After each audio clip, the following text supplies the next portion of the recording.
So this is an idea that businesses, are, the idea of a moat is a business that has sustainable, long-term earnings prospects. So not this is a company that has a brand name that is very difficult to dislodge, or a product that is very difficult to replicate, a market position that is so dominant that a competitor would find it formidable to impede. Sorry, this is the imagery of a castle, this enterprise surrounded by this defensive, protective device, and that kind of thing is what will help a business endure over long periods of time, and so good examples of some of those kinds of things might be Coca-Cola in the case of a brand name. That brand's 100 years old. It's as global as can be.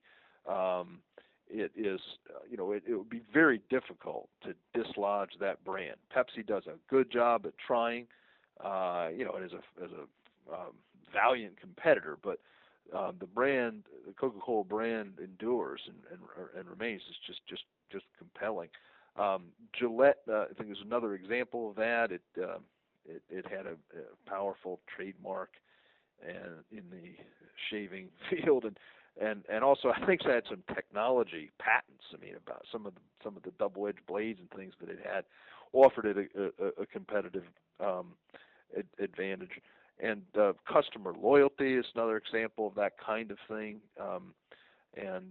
So Harley Davidson is a good example of that. Not that this is a Berkshire investment, but the customers the people who buy that brand of motorcycle are just totally devoted to that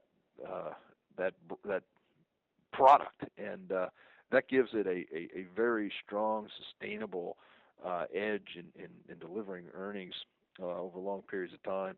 And that's just another example of a moat.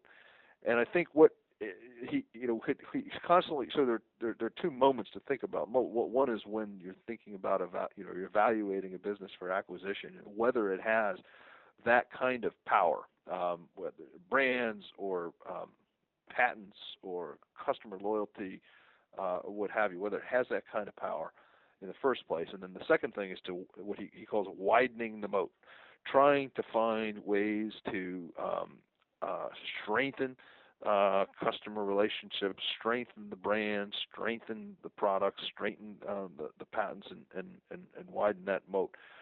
So it's a powerful, intuitive concept, and he talks about it in a couple of different places in the book. Once towards the beginning,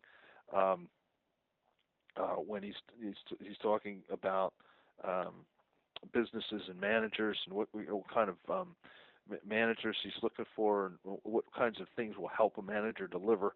And I'm looking at the book, and that's on page 52. And then the other place comes just a little bit later, but I guess still in that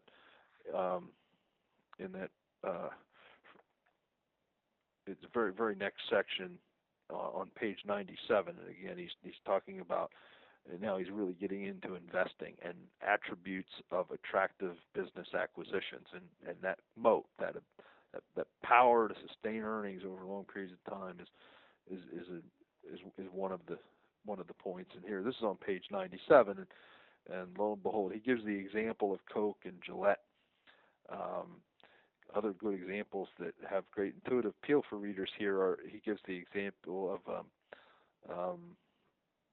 Monopoly, the board game, and Barbie, the doll for young children, and he's talking about what attributes give these brands long-term earnings generating power, and he compares them to fad type things like the pet rock from the 1970s, I guess it was. And so those are the two spots. I think there may be other spots, but on page 52 and 97 he talks about that moat, and it is a very very important idea. And it also explains, John, a little bit. It explains a little bit how he has generally eschewed technology stocks.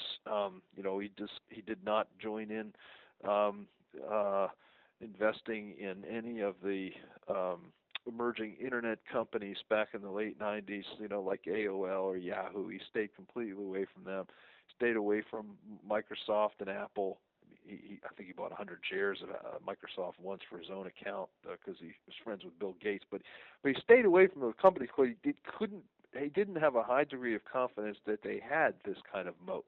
That it just seemed that the industry was so dynamic and rapidly changing. It was very difficult for you to identify the brand power, the customer loyalty, the patents, or the technology that would be dominant for long periods of time. And he continues to eschew companies with that kind of fleeting business identification. I mean, he doesn't say these things, but I mean, if you think about Groupon or Facebook, it's hard to see a moat in those enterprises. They might get one eventually, but they are really quite unprotected. They are subject to technological competition and onslaught from many directions, and so it's sort of the opposite of a moat, not the kind of company he would be interested in investing in.